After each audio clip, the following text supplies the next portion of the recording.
What's up, guys, and welcome back to another video.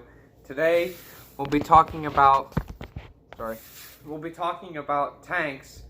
So today's another tank review like our first one, so I hope to make this a continuing segment on my channel. We've been talking about a lot of World War II lately, so I think we'll start out with some modern tanks. I don't know. I've studied modern tanks, and I know some, and I don't know all. So, I'll do my best. We'll pick my brain to see what I know. So, here we go. Just like the first segment, we pick a random page, and then we look to see what's on there. Okay, so, we got a T-62, which is the top one, and the T-72A, which is the bottom one. The T-72A had a smoothbore 125 millimeter cannon, I should say. I'm pretty sure. Has reactive armor, as you can see. I'm thinking of a different one. This one doesn't have the reactive armor. It's just got plain armor. Diska 12.5 millimeter machine gun, I believe, on the top. Lights. You got commander's cupola, extra fuel, which you can see is a trademark thing for the Russian tanks nowadays, which is kind of weird. I think they had a crew of 3 or 4. I think the commander had almost like an auto-loading system, but it was so easy for him to load rounds, he could just be the gunner and the commander. So, Russian tanks have usually gone down to about 3 people now. Anyways, these tanks, this one wasn't very effective. Maybe against M60s, but once the Abrams came out, both of these tanks were both obsolete. I think in Desert Storm, the only Abrams casualty we had was due to another Abrams getting confused and shooting the other Abrams. So, no T-72s took out an Abrams, I'm pretty sure. So, they're not very effective. They use them, I think, right now in Ukraine. Maybe them occupying Georgia right now, they probably have them there. So, they're probably still in use. But, like I said, not very effective. So, we'll continue with another page. No tanks on this page. Cool. It just didn't even flip. I don't know cannons very well. We need tanks.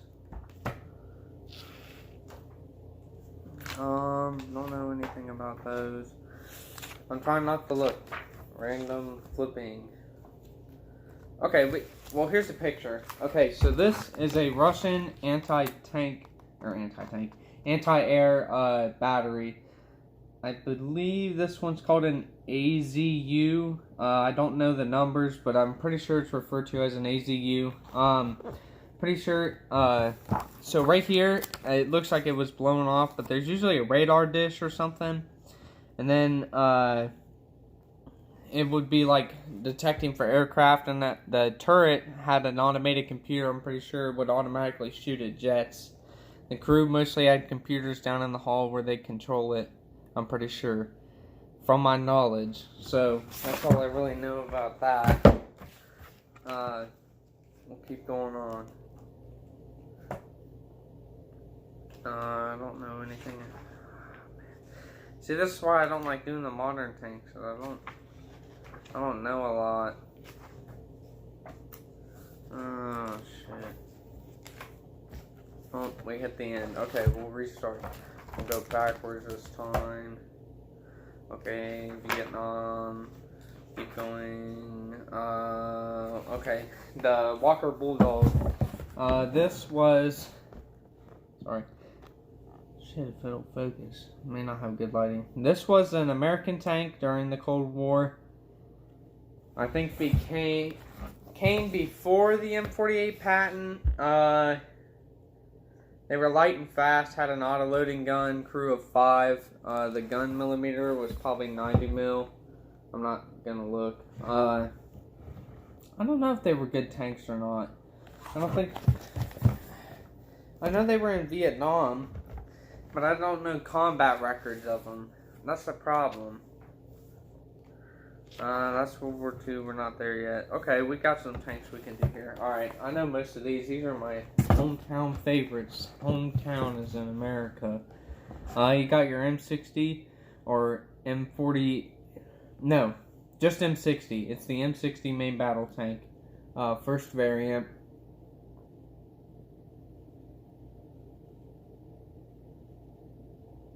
And, okay, that was weird. And it has a 90mm cannon.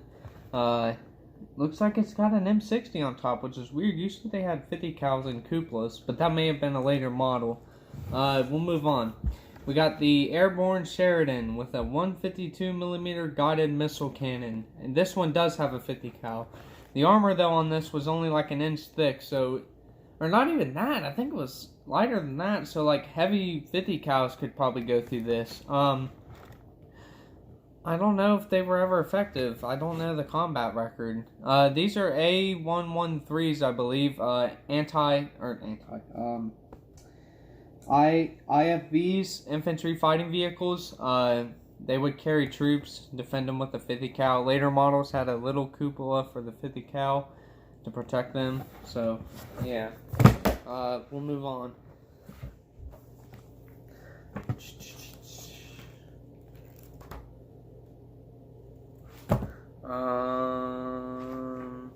Ooh, okay. Alright. I got a couple tanks on here. Okay, so, we'll start out with this one. This is a IS-3 heavy tank made by the Russians.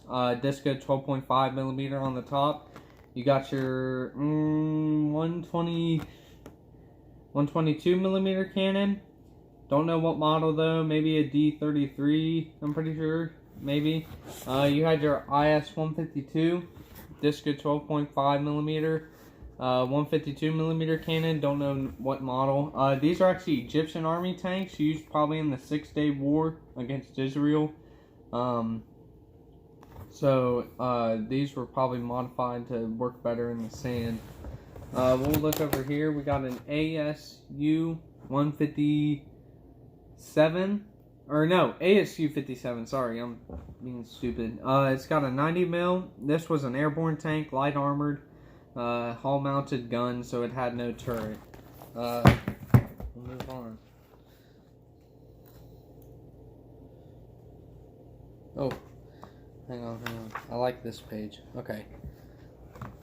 We'll finish off the modern tanks with this page. So, we have the M1 Abrams right here. It's got a 120mm cannon. Or maybe, some came with 105s, I believe, but smooth bore. 50 cal. Gas or diesel turbine engine, I'm pretty sure. They can hit up to 45 miles per hour.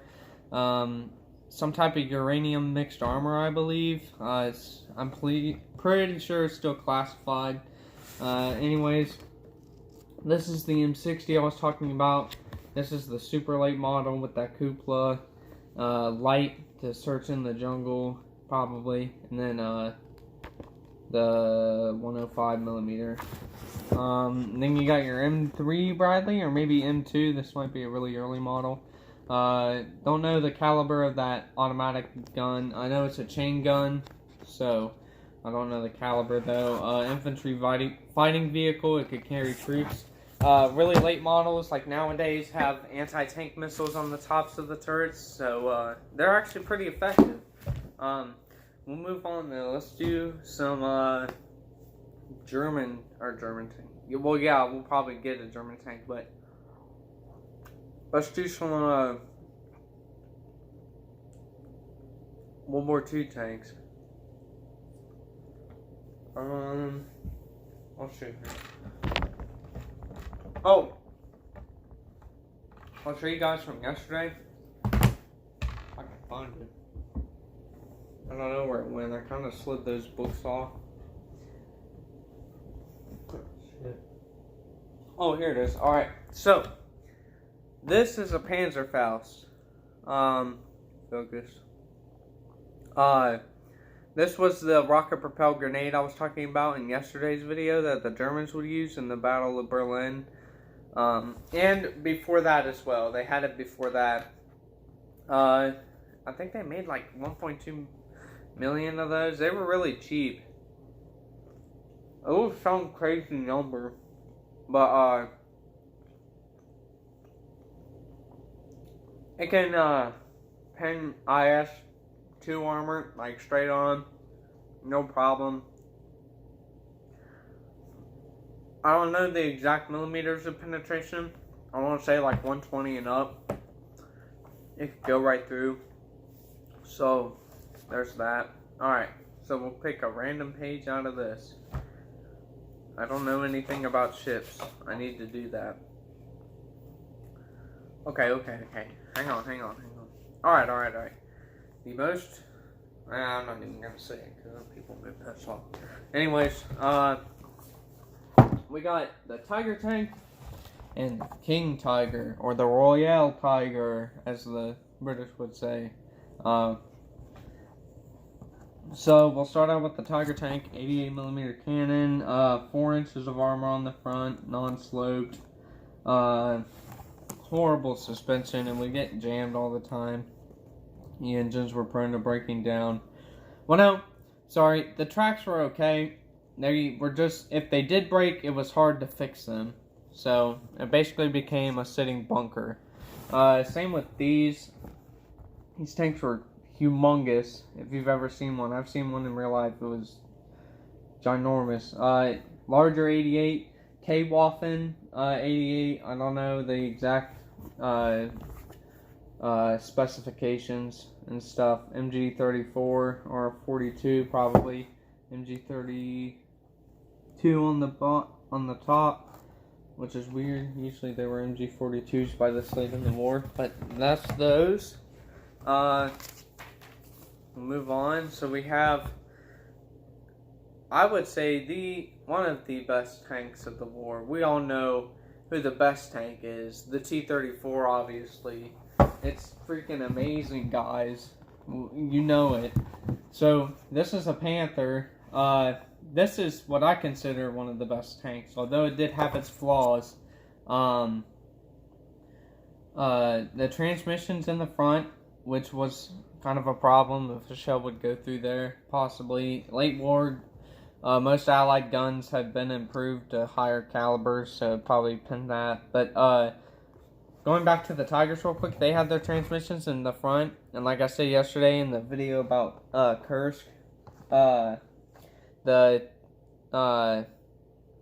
T-34s would ram the front of the Tigers to knock out their transmission and then shoot them. But anyways, these had high velocity 75mm cannon, 2 inches of armor on the side, 3 inches in the front, MG42 or 32 on the top, or 34. I've been saying 32, 34. These were pretty effective. Shermans couldn't pin them from the front, so you had to go to the side to pin them. So, that was that. These will be our last two tanks. So we got the Grant, which is the British version of the M3 Lee after Lend-Lease. Same cannons. Nothing really changed. Maybe the weld and the side skirts and the radio and the turret. This is a... Oh, wait. Oh, this is a Centurion, and we're going back to modern day. These are still used by most armies. I love these tanks. I think they look so cool. They have... It's like a weird cannon. I'd rather look and not guess. It's a 83.4 millimeter. It's a 20-pounder. It's a weird gun.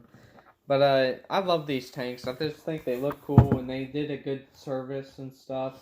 They're still used till today. They were made... Oh, man.